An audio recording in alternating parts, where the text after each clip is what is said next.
Greetings, travelers. Greetings, travelers. Oh my gosh. Yes, it Yes. is.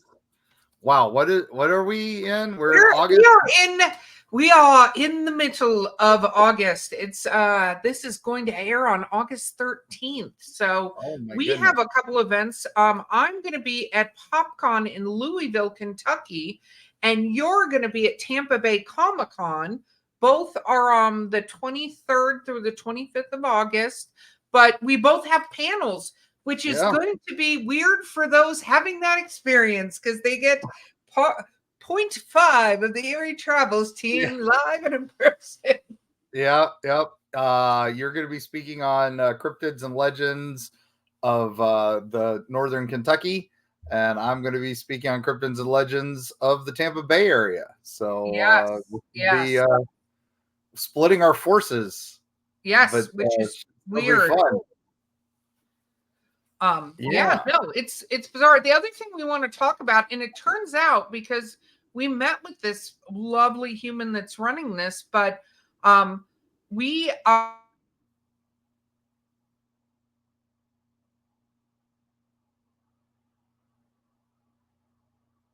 on the 10th, but it turns out there are only 20 spots for this. So Yeah. if you want to be a part of it and come meet me and Mark in person and see me, as I quote, glamping situation, which is just going to be, I mean, literally, they could do nothing else but show me trying to be in the wilderness at all. And And that's entertaining in its own right. Yeah. No, yeah. and no, we'll be there to tell some local legends from our new book, Mm-hmm. the The dark side of the Dark Smoky Mountains. Side of the Smoky Mountains, and then we've got a lot of other fun stuff we're going to be talking about there. And you will be in the foothills of the Smokies and You get to camping. learn how to Bigfoot hunt. Learn how to Bigfoot hunt. This is proper Bigfoot hunting area. This is where RPG and Brian Klum have done a couple events and have had some interesting encounters. Now we're still working out all the details, but definitely keep an eye ncbigfootadventures.com. We'll have the links in the show notes, and we'll be promoting this more, but it's a limited seat option, gang, and this is beautiful. It'll be first weeks in November, so it'll be peak fall weather. It's beautiful area, though. The color changes are perfect. We'll have our first little bits. The leaves will be on the ground, so it'll be nice and crunchy stuff. It'll be awesome. I'm And I'm going to bring s'mores for everybody that's going to be there. I'm going to bring some options for s'mores, but we're s'moring it, babes. Erika is going to provide s'mores to all the travelers that join us for this. So reserve your spot. We're going to still be talking about it. It's a little warm because it's a little altitude. So, and be ready. Bring your snuggliest sleeping bags. You'll have a lot of fun. So yes, we'll have a great time. Anyway, so I think today's episode is kind of fun and interesting, given the fact that I didn't even make it through the front gates of this place. Yes, yeah. This one got you to the point where you wouldn't even walk in the door. No. Crazy. I was not prepared for it, and I have to say, we were kind of like, hey, we could drive by this, blah blah blah, but no. Well, it was a stretch goal for the day. We were hitting a couple other locations that were must hits, and then we were like, oh, we're only going to be 15 minutes away. We were at the infamous Poplick Bridge, and just outside of Louisville, Kentucky, and I'm like, oh, we're only 15 minutes from here. I can give the owners a call and see if we can come up and take a couple pictures of this location. And as we were getting there, and I was just about to make the call, you were like, nope. Yeah, nope. No, I opted out. So this is what I'm going to say. What is interesting is for our month of August, we're doing August Antiquities. So I think it's kind of the theme that we're going to a place like this. No, this is definitely Mark, where are we talking about? Okay, so late 19th century, early 20th century, right?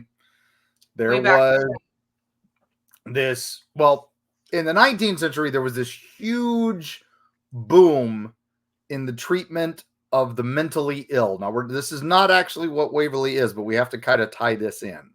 All right. We are going to Waverly Hills Sanitarium for those of you who haven't read the name of the episode, but we got to start a little bit before this. And what happened was, so there were all these advancements in treatments for the mentally ill in the United States, and state funding begins to come in to assist with this issue. Now, activists, doctors, and all this are really pushing for humane treatments, because up to this point, remember, the mentally ill were pretty much just locked away, right? And just, we don't want to deal with this. And so there were new therapies coming around, and there was this big push for public institutions to treat the newly diagnosed patients.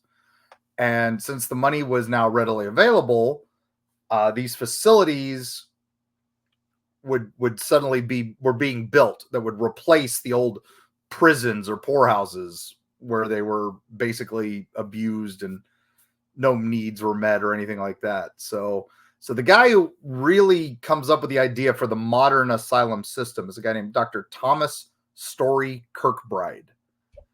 And he publishes a paper on asylum design and intended function. And these principles basically influence a huge construction boom and of handling the many asylums that are going to be built throughout America. Right now, he felt the asylum itself was an important part of the treatment plan for this. He says, we're gonna build this as these give them structured activities. We're gonna give them seclusion from their illnesses. We're going to have some medical therapy as necessary. And we basically an overall improvement to the welfare and care of patients. And it will improve society as a whole, right? This is just going to be a really wonderful thing. And so he builds them kind of in wings, which even most modern hospitals have the north wing, south wing, west wing, east wing, all that based on. He has some very solid foundations here. And a lot of people describe them as basically the wings of a bat, right? The way he describes them, which I think is appropriate. No, that makes sense. So basically you have a central administration building. Yeah. And that also houses, the staff and the care facilities and all that. And staff generally isn't expected to leave the property except on their weekends, right? They're going to stay here. That's why it's going to have rooms and board for the staff. And then the wings would stretch out from there. And then the female patients in one wing and the male patients in the other. And they would be then divided on how excited the patients were. I use quotation marks there, air quotes on our audio podcast. So like the worst patients would be on the lower floors and the farthest from the center, right? And then the calmer patients would be on the upper floors and closer to the center. So imagine like the triangle. I feel like you're describing a triangle / Christmas tree. So yeah, kinda. Yeah. It's that what was it from the wonderful How I Met Your Mother, the crazy hot scale of lady. It's like that, right? But the calmer and nicer, right? So now the big thing about these places was they were basically comfortable and productive. Yeah. So they were hoping that by doing this they would keep other patients from antagonizing the calmer patients, right? They would be, the crazy ones are farther away from everybody else. So, and now also there would be other things. You were going to get a lot of fresh air and natural light and well-tended grounds. Yeah. So that you would be calm. This is a beautiful place. We're trying to reduce triggers here. I don't think they realized that was what they were doing, but that is what they were doing.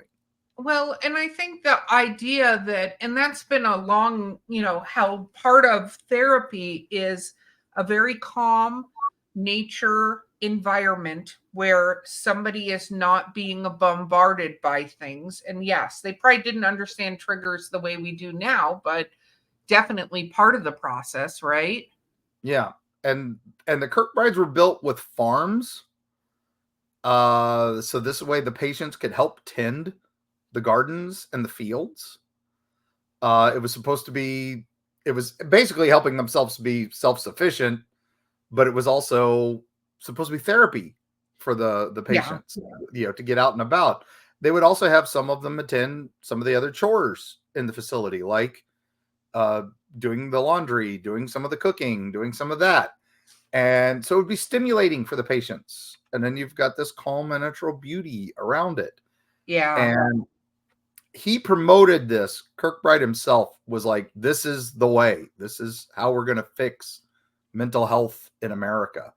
And as the 20th century dawned, it's already dying, right?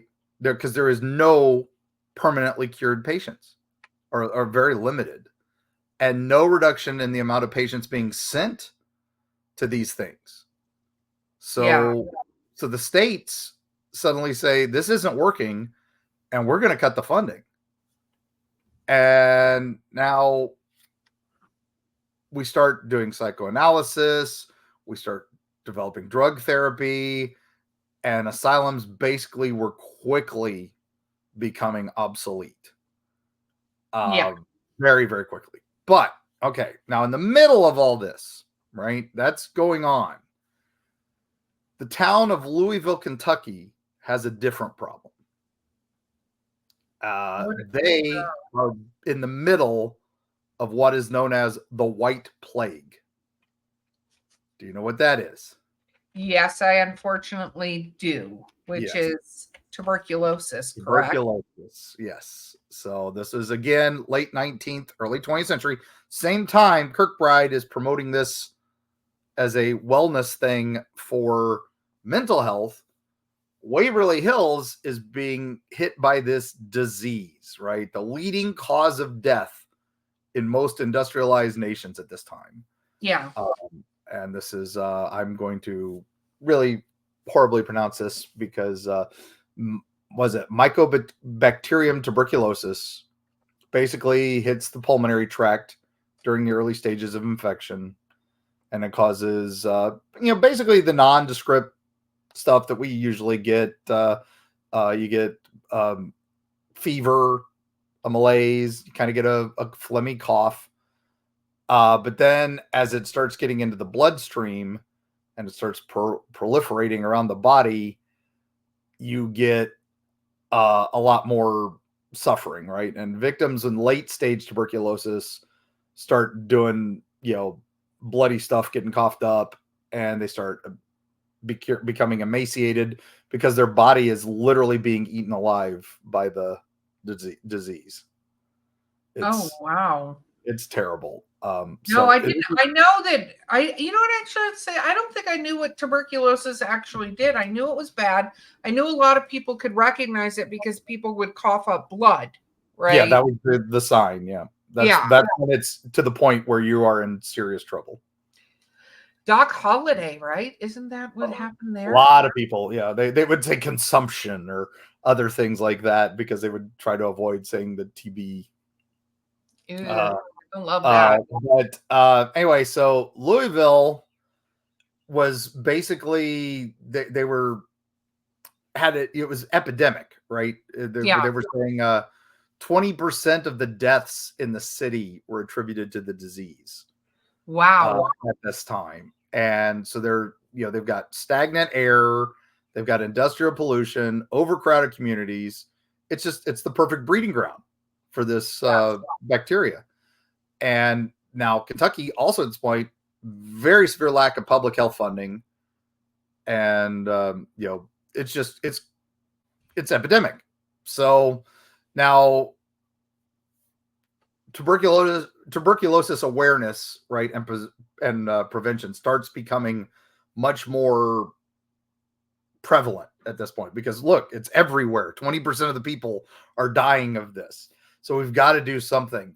So they look at that sanitarium movement that Kirkbride is promoting.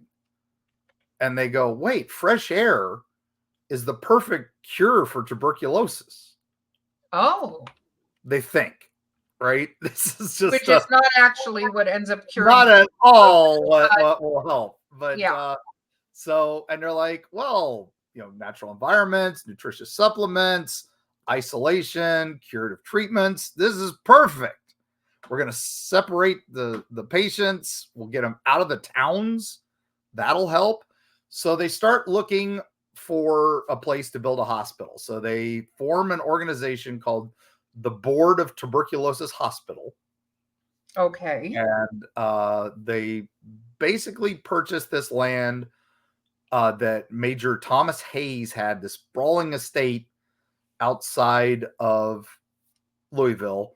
And the Hayes estate, he had named it after his wife loved this area. And so they had built this beautiful property out there. And it's so funny because now it's considered like one of the scariest places on earth. But this is, they decide to take his land, and they had called it Waverly based on a book series. And I'm trying to remember the name of the book right now, but they took the extra E out of it. Yeah, it was Walter Scott's Waverly novels. There you go. Thank you. I knew it was. Look at me knowing stuff. Look at you knowing a thing that I forgot. My brain had left the train and I couldn't figure it out.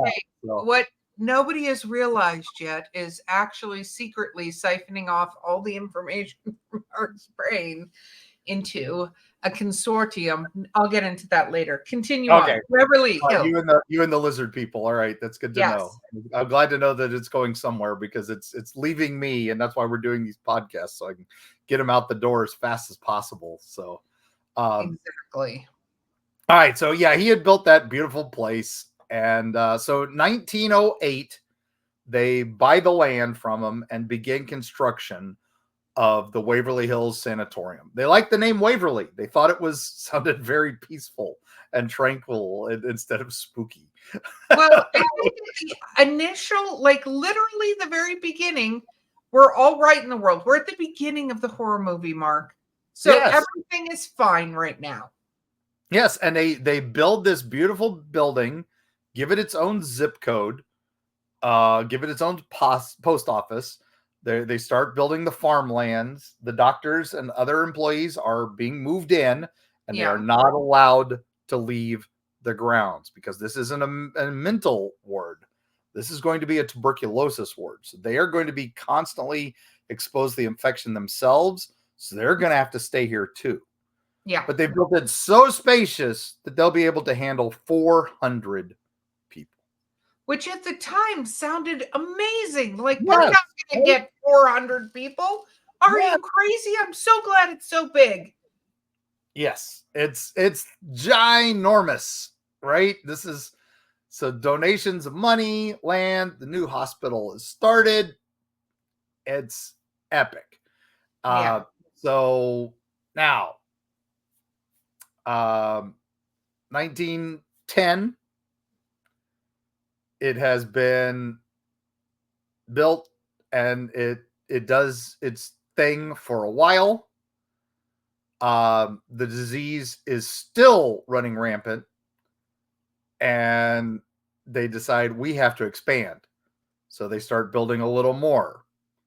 And then they look to the Kirkbrides again and say, all right, we've got to do this.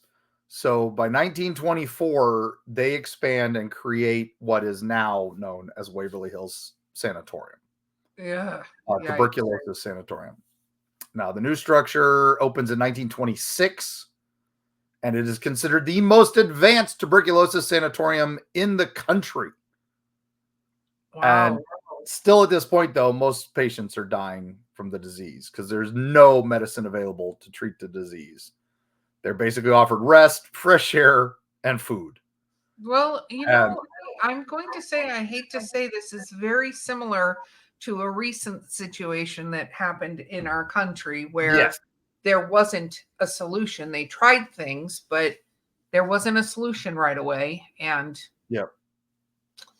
yeah. Oh man. So In case anyone's yeah. wondering if COVID was the first time we did this. Nope. Exactly. So they're put into these rooms, right? And they're given lots of rest and fresh air. And it didn't matter what time of year, they still decided these people needed fresh air and needed to be opened up to the air of the mountains above Louisville. So there are these amazing photos of people sitting on the porches of these rooms covered in snow while they're fighting off bacterial infections and high fevers. You know, I bet at times it felt good. I don't know that it was a bright idea, but I'm sure there were days it felt amazing. Yep. And so basically the main use of the hospital becomes a place to isolate those who come down with the disease and keep those away from family members who haven't got it. Yes. So, and the families were divided when they got there because like the parents, the males were on one wing, the mothers were on the other wing. The children were even forced into their own wing. So, okay. And the horror movie music enters the scene. Yes. So there is definitely separation, and you basically are getting little contact with your loved ones. So now the music really begins, because let's start talking about some of the treatments that were done here for tuberculosis. Now, I do want to put the caveat here, because somebody said something to me the other day about a medical treatment. And I'm like, you've got to remember, like, we have so much stuff that allows us to do different options now than back then. There was a little bit of trial and error. Not that I'm saying it's great. I'm not condoning it, but we have to look at what it was like back then. And the fact was, you didn't have some very basic things that we have now. Like there wasn't the little blood spinner thingy, right? Like a centrifuge. Yeah. Like there wasn't some of these things that would allow you to study things better. So it was a trial by error, not condoning it again, but go ahead, Mark, and freak us all out what was happening. Okay, well, because they didn't know, right? They were searching for a cure for this. So now we would go, oh my gosh, this is barbaric, but no, this was science. So patients' lungs were exposed to ultraviolet light to try to stop the spread of bacteria. They were like, so let's get them out in the sun. Oh, if we can't have sun, let's they made these sun rooms using artificial light in place of sunlight. So again, taking the fresh air covered in snow. But then that's like the light, that's the basics.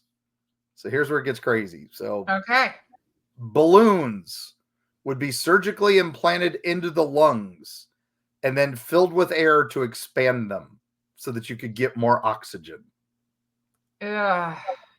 Can you imagine some of the results of that? Yes. Well, I could imagine it blows up. Lungs are not balloons, just in case anybody needs that little update. That's not what they look like on the inside. Yeah.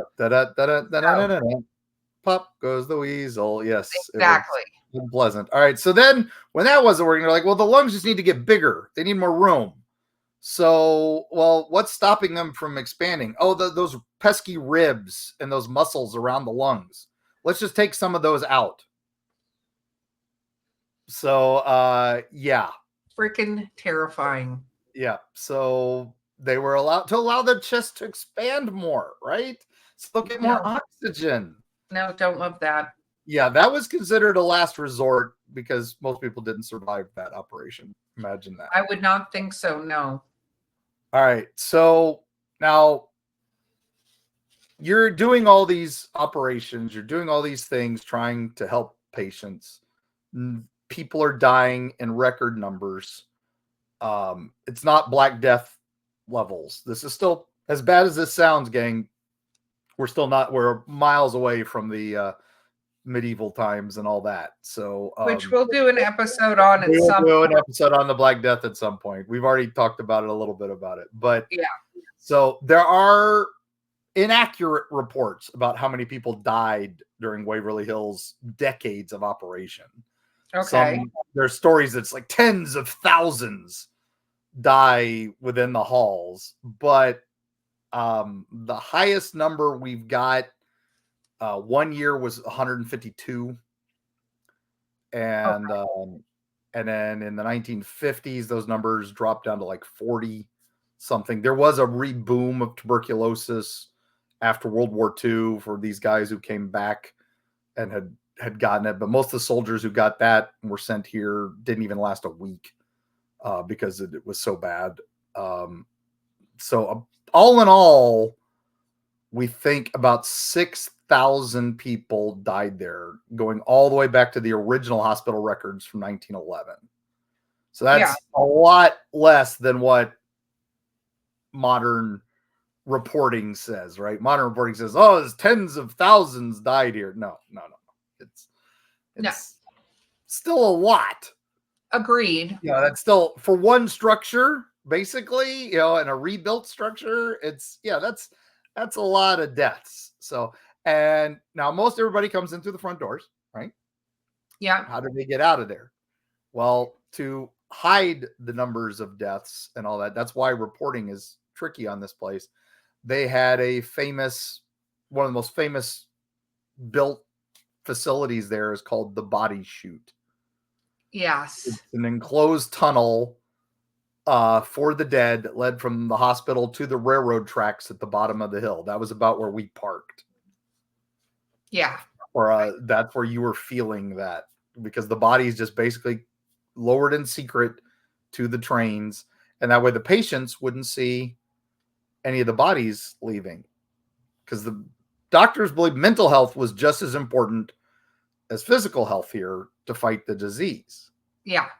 But yet they still broke up families and all that. But well, and I think it wasn't. Here's the thing with this, though. It wasn't built to do that. It wasn't built to they were not prepared that this was what was really going to unfold when this occurs. Right. So, I mean, as much as I'd like to say at the same time, how dangerous is it, unfortunately, having sometimes, men around women and children, and sometimes women around children. I mean, there's other layers that I don't want to even go down the dark path. No, exactly. We'll get to that. Hard, but at the same time, if Black Death taught us anything, hanging out with your family while you're sick maybe is not the greatest plan either. Right.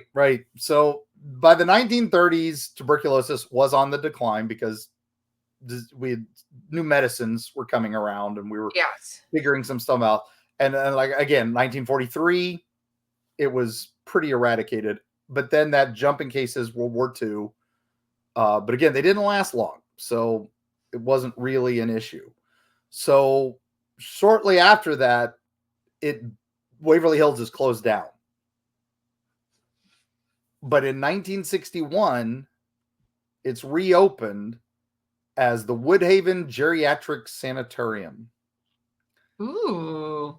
So this is where it was going to be an old age home. Okay. It's pretty. It's built on this beautiful land and all this. So here there were again some unusual things going on for an old folks home, right? There was lots of stories of mistreatment and unusual experiments being done on the patients. Now, some of those are very inaccurate, just like the number of deaths there and all that. But unfortunately, some of it was true. Yikes. Oh my gosh. Okay. Before we go there, I think we need to take a quick break because I'm okay. And don't worry, we've got a little more history to go, and then we'll talk about the hauntings. Okay. We'll be right back. And we're back. So now that we're getting to the really super gross stuff, go team. Well, we've already done the gross stuff, but this was still very, very dark and mysterious stuff. So 1960s, it is now the Woodhaven Geriatric Sanatorium, and electroshock therapy is thought to be highly effective. Oh my for God. those False with rumors mental about this. ailment. And this is elderly. Yeah. Talk about elder abuse, right? And basically, they're using electroshock for a variety of ailments here. If one of the patients was a little randy, one of the old folks staying there still like to have sex, oh, shock him in the brain. If some people there were having dementia or Alzheimer's, shock him in the brain. Let's see if we can get him working again. Yeah. It's terrible. So the 60s and 70s, guess what happens? Budget starts getting cut and cut and cut. And so by the 70s, it's just horrible conditions, patient mistreatment, and it takes until 1982 before the facility is finally fully closed. So never officially an insane asylum like many people say, right? It's not like the Trans-Allegheny or some of the other Kirkbrides that were actually used for that, or like the Ridges and all this. This is no, it's true. Well, it's interesting because it was called a sanitarium, which I don't know if a lot of people realize. Sanitariums are for medical treatment. Yeah, it's people not who sanity. are convalescing. It's the same. Yeah. It's for more sanitized. Yeah. That's what these were for. These were supposed to be healthy places. That's all. It was used for mental health as well as physical health. Oh, and that all went nuts, didn't it? Yeah, it sure did. So now the building basically changes hands quite a bit over the next couple decades. Yeah. Famously in 1983, a developer purchases it just literally a year after it was closed because he wants to turn it into a minimum security prison. But he gets basically shut down because neighboring businesses and stuff. Remember, when this was originally built, it was far away from town, but the town has expanded in those 80 years. And we drove right up behind apartment complexes to it. So it's literally right there now. So basically, I would never want to live there. Right. So basically, lack of funding stops that option. So it goes till 1996, and a man named Robert Alberhasky, who ran the Christ the Redeemer Foundation. So he decides he goes down to Rio de Janeiro and sees that Christ the Redeemer statue. Yeah. And he decides he was so inspired by that he wants to build on the roof of the hospital at a cost of about $4 million.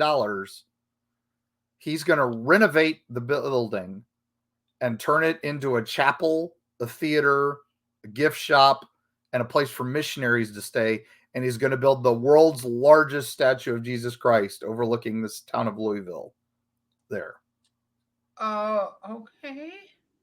So he needs $12 million, and he's going to start taking donations immediately. Oh, that's nice of him. That was very kind. All right. Just like everybody who starts a GoFundMe without a lot of really good preparation, guess how much money he makes? Almost nothing. About $3,000.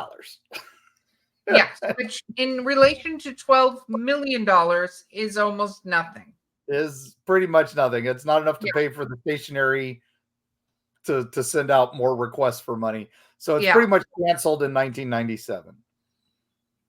So now he decides to kind of recoup some of his losses. He starts deciding he wants the buildings torn down so that he can sell the land and redevelop it, right? Okay, that's an idea. Now he starts doing some demolition work around the southern edge of the building so that it will undermine the structural foundation so that at least he can collect the insurance money on the property. But this scheme got caught and failed. Yikes. So 2001, Waverly Hills was sold to Charlie and Tina Mattingly, and they are the current owners of the property. That's And very cool. And what are they doing? Before we get into how creepy it is, just let's talk about the building for a minute. So what have they done? well, by the time they got it, basically time, the elements, vandalization, it was the local haunted house, right? This is the place you go, the big creepy hospital up on the hill. Millions have died there, thousands have died there, whatever. All, the homeless looking for shelter, teenagers looking, going looking for ghosts and whatever. And it's got the reputation, right? And all this. So it's falling apart, right? The place is a disaster. And they start trying to do what they can with it. And immediately the thing they're figuring out is there's some odd stuff going on here. Yeah. They see a little girl running up and down the third floor. They see a little boy with a leather ball. Sometimes they see a hearse pull up to the door that isn't there, right? It just disappears as it drives up.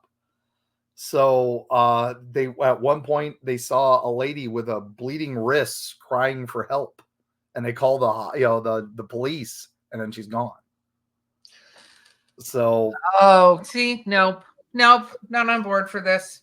Yeah. So the legends start growing, right? And they start offering historical tours, but they realize everybody wants to see the ghosts. So they start using the money they're making from these tours to help shore up the building, keep it from falling apart. They want it to be declared a historical landmark to save it, but they also are a little afraid if they get too much historical landmark, they can't do much improvements to it. There's very specific things you can do with historical buildings.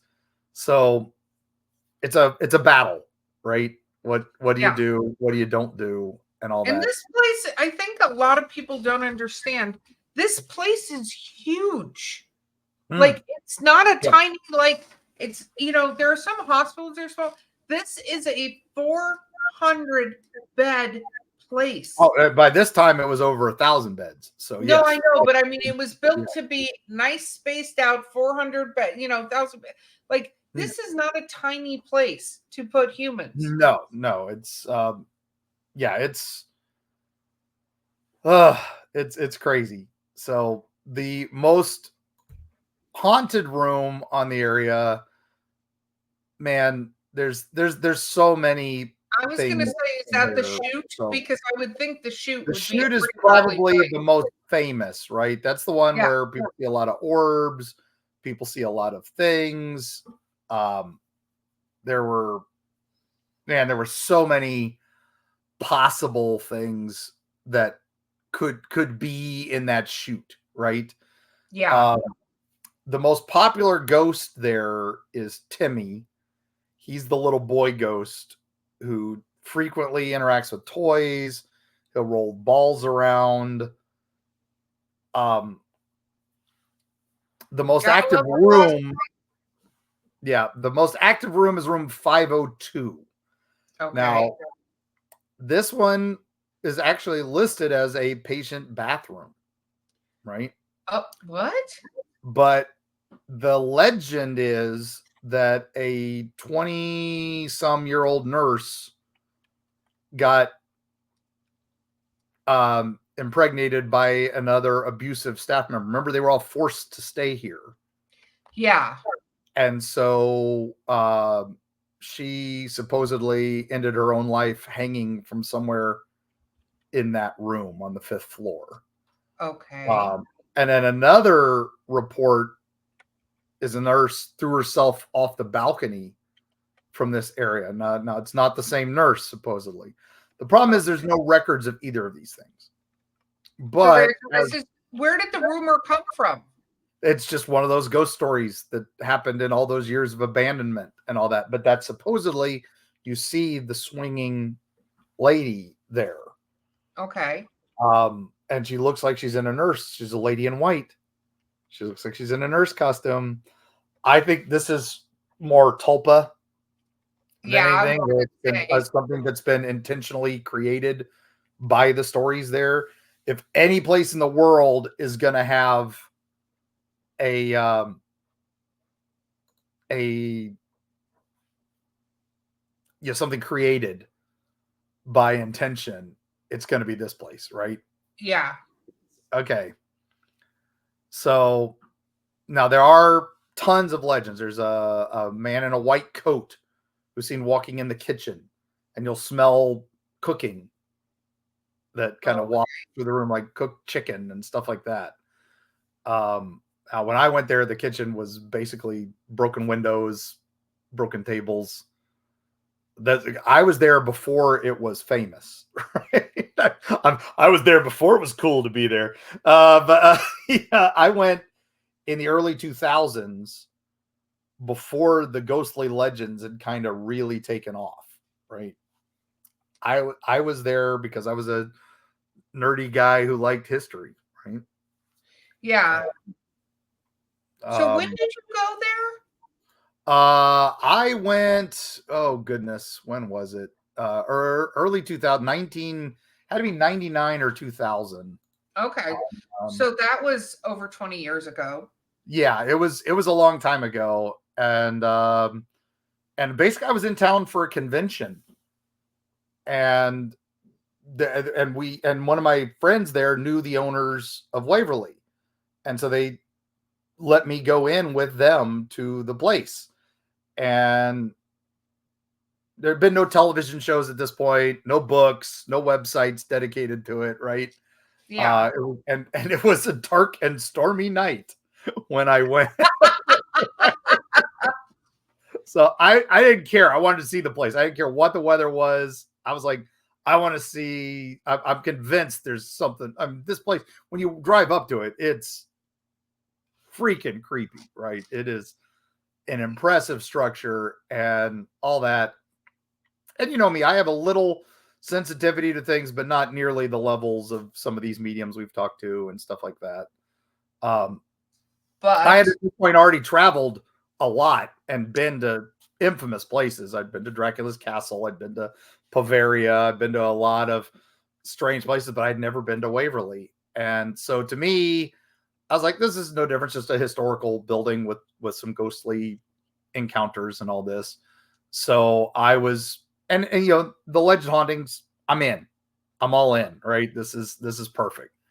So met the owners. They were super nice and they let us explore, and they told us a few places we couldn't go. And my friend had worked with them, so he knew the safe areas to visit and stuff like that. He knew some places we wouldn't be allowed to go. And once you're in there, all you hear is your own footsteps. Right? that has to be so weird. I could hear the rain, you know, as it's dripping through wherever the holes are and splashing down onto the floor. And I was given a guided tour by the three of them. We went to the treatment areas, we went to the morgue, and on, the kitchen, all these other things. And we climbed up the stairs, and I went to room 502. What is in room Okay. 502? And that's when I'm up there, I'm seeing the town of Louisville out there. And it's pretty amazing. This is that bathroom, right? And it's supposedly the bathroom, yes. Right. And I could see the lights of the city like reflecting on the storm clouds. It was very, very cool.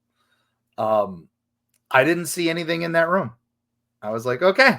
I didn't feel anything weird in that room. I didn't think anything, but I noticed we didn't get to go on the fourth floor.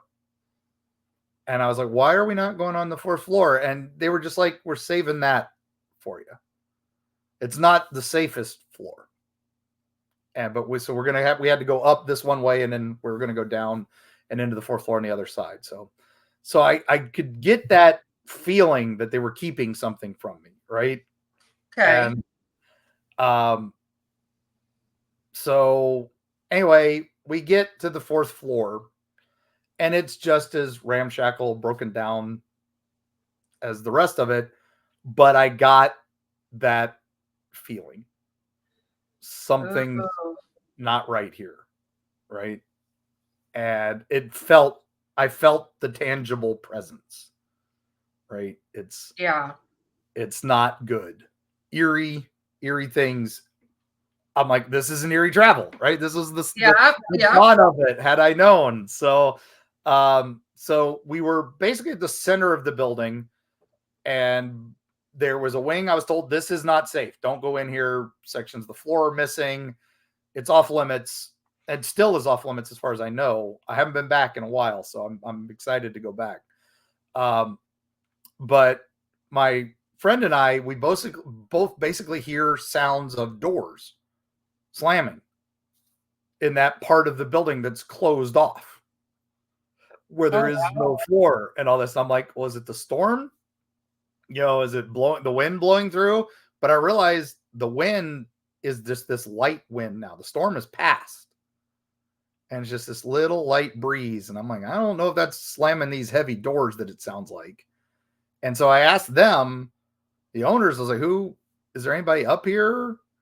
And they're like, we should be the only people on the property. It's guarded, it's protected. Sometimes some homeless people try to get up here, but there's no way they got up into that area. So that was when I was like, okay. So got my flashlight. I'm like, all right, this is before cell phones, gang. Yeah. So you didn't use your cell phone as a flashlight. If you did, you were using the front screen of your flip phone, and that's not really very bright. But anyway, that's when I was like, there's no one around here. Can't be anybody walking through there. And we go into the porch area that's kind of outside. And this is where the patients were taken to get their fresh air, right? So there's no glass anywhere. And so the interior is just open to the elements. And with those clouds, Louisville and everything, it's just dark and murky. And I'm seeing shadows everywhere. And I'm convinced it's a trick of the light, right? That the shadows of the clouds and the city and all this. And then I just kind of look over in a corner, and I'm like, okay, there's somebody there. And it was my experience with a shadow figure. Oh my gosh. I looked at that, and it was just impossible to miss. It was a shadowy figure just standing in the middle of the hallway in front of us. And he crosses the lighted doorway and passes into the hall, and then poof, gone. I'm still getting goosebumps from this. So I knew it was a man. He was wearing could have been a doctor's coat. It was definitely like a drape form, and it only lasted a second, right? Gone. Yeah, I have goosebumps now. I don't like any of this. So nope. And it hit me. It hit me hard. I'm like, what? I've seen other things in my life. I'd seen some crazy things, but this was. So I was like, we need to get in there. What was that? And so my friend and we go in the room, and we're shining flashlights everywhere, and empty room. He was gone. There was nothing. And then immediately that feeling left of the presence. Wow. So now for me, that was enough. That's where I'm like, okay, yeah, this is. And yet you want to go back. Well, yeah, because I want to see some of the other ghosts that are supposed to be there and all this. So that ghost now is referred to as the Creeper, because he's been seen on that 4th floor many times. And he's a shadowy figure. Sometimes he's seen crawling on the roof. Sometimes he's seen crawling on the ground. But he generally tends to stand in the middle of the hallway and then vanish a few steps later. So, I don't like any of that. Yeah. So you can go visit for any of those other ghosts. That's the one that gets me. Wow. And, I'm all about the cosplay ghost, but you just got to wonder, with that much suffering and death, it's got to create an easy portal. Yeah. I mean, you're talking about where, we talk about those areas where the veil is thin, or where these triangles that we're discovering. And and things like in our books where we're, conjunctions of ley lines and all that. Yes, that stuff is still all speculative. It's still pseudoscience, but it tends to all make sense when you start looking at it and stuff like that. And that area, people like, oh, room 502, 502. I was like, 502 wasn't anything for me. It was that fourth floor. Oh my God.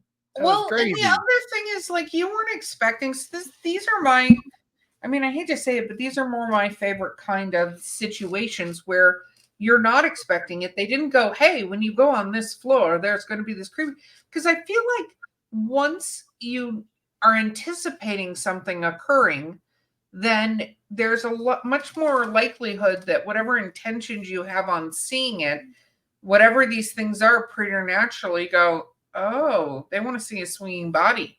I can do that. Yeah, exactly. Or your brain says, okay, yeah, this is going to happen. This is what I've been told. I'd heard about the little kid and all that, and so I was expecting him. I never saw him. It's so weird. Well, they also don't come on command, right? Like, here's the thing. If you have a ghost that shows up on command, it is probably not a ghost, right? Right. So, yeah. Right. That's something else. And then, we went to the tunnel, and there are all kinds of weird stories. When he was there, they were telling me 60,000 people died here, and I'm like, and now I know probably closer to 6. But even if you'd split the difference and put it like 8,000 or so somewhere, that's a lot of people going through that long tunnel. Yeah. And but I didn't. It just was a spooky tunnel, and I think that's kind of where it gets its lore, right? They now have a haunted house there on those first couple floors. Yeah. That I know is certainly helping to build things, right? The song up on the roof is where the children were given their therapy, and supposedly you can hear Ring Around the Rosie and other things. And the white man is there. It's not a lady in white, it's a doctor in white. He's seen up there. Also, supposedly up in that area, you can smell baking bread for some reason. It's probably because they were giving the kids pastries and things like that. That's where the lady with the bloody wrists is seen, is up on the top floor. Okay. There are often lights seen in the building, like flashlights and stuff, but nobody's supposed to be in there at the time. And all that going on. I don't love any of these things, so I'm going to hard pass. Yeah. And there are tons of just invisible forces, EVPs, and other things like that. Now, my thing with a lot of that is it's a big building. And when they do tours, they tend to have several groups. So it's not like when I went there where there was just 4 of us in this giant building. So yes, you will hear echoes. You will hear footsteps. That's why you want to stay connected with other teams that you're there. Definitely don't go there alone. Oh my gosh. When I went, I was with the owners and my friend who had worked there. You can't go there alone, and if you do, you're trespassing. So if you want a super private tour, I'm sure you could reach out to the owner. They do have those available. Yeah, a pretty penny, and go do that. Yeah, and it's not that expensive compared to some of these other haunted locations. I'm using air quotes there, that are turning it into a cottage industry. Waverly is doing what one of our other favorite asylums, Trans-Allegheny, is doing, where they use the money from these tours to help restore parts of the building. Now, Trans-Allegheny, they're just structurally saving it, right? There's no way they're going to be able to save this building and restore it to as beautiful as it was back in the day. That would cost untold millions. It would be almost impossible to do.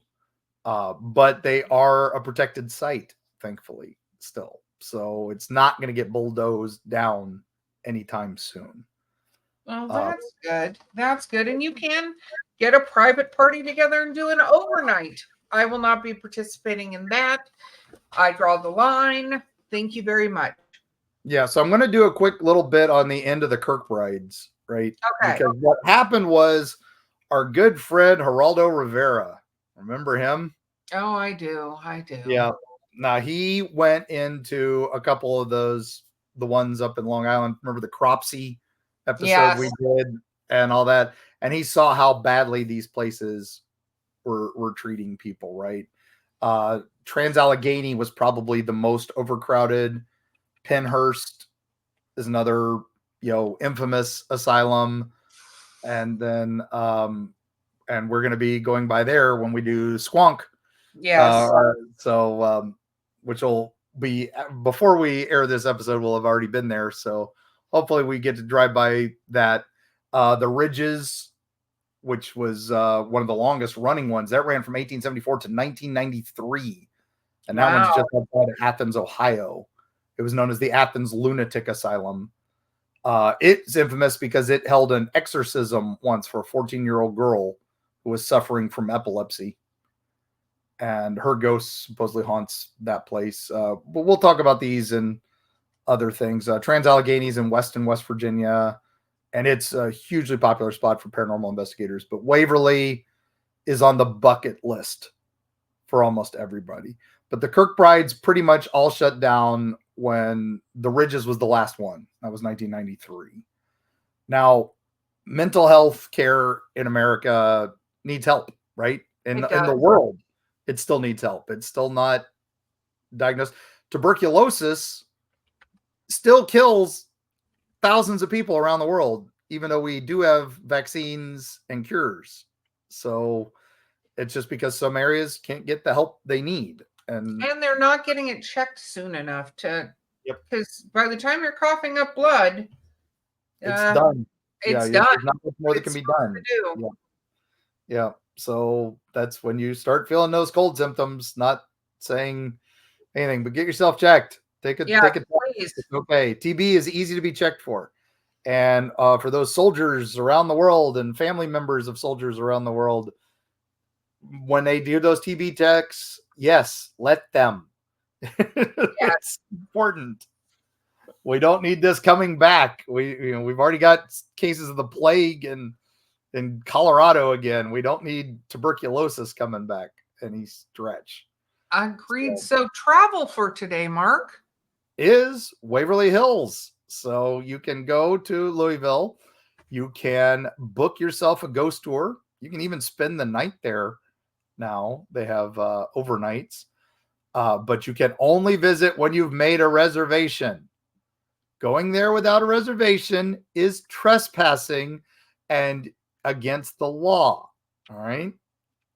And you might be the next ghost there if you do that, because there are still unsafe places that you could get hurt and nobody will be able to come look for you because you went there when nobody knew you were there. Or you might even get shot. Who knows? It's just bad. Don't do it. Yeah, don't. No, please. We're going to include the link. Go on their website, sign up for a legitimate tour. Maybe wait till you go travel around the spooky holidays that are coming up, and you could see the haunted house, which I'm sure is even more terrifying. It's even amazing. I would say go during September, October. They have the haunted house, and even first weeks in November, they do a haunted attraction there. It is open mostly weekends. Incredible to be in a haunted location, screaming your heads off as people jump out at you, but you might find an extra ghost or two jumping out at you as well. So, don't you always say there is a fearmonger there? Yeah, I would not be surprised. Oh my gosh! Yes, I vote. I got goosebumps again. I vote yes. Well, I will stop by during the day, I guess. But Mark, this has been terrifying, and we had fun, but then terrifying again. So why don't you take us away, my friend? All right, gang. Thank you all so much for joining us on this tour of my memories of one of my most haunted locations visiting, and also a tour of a place that I think is on most paranormal hunters' bucket lists. Ignore the legends, right? Try to find the history underneath. It was not a lunatic asylum, but it is still a very scary place. It was A lot of people died here. A lot of history did happen here, but it was trying to be a good place. It just didn't work out so much. But that's what all these places go for. You know, we try our best, and sometimes history takes a turn that we didn't realize. But that's what this is all about. This is the practice of medicine. So it's the practice of medicine. We've got to practice, make it better. But with all that said, when you're heading out in those hills of Louisville and you go up to Waverly Hills, take a deep breath, experience the beauty of the place, the awe-inspiringness of it. And when you go up those floors, think about the people who've been here, the lives lost, the family tragedies and all that. Take a moment of solace. Watch for the ghosts. Keep your eyes open. And when you get to the 4th floor, beware of the creeper. And we will see you on the other side.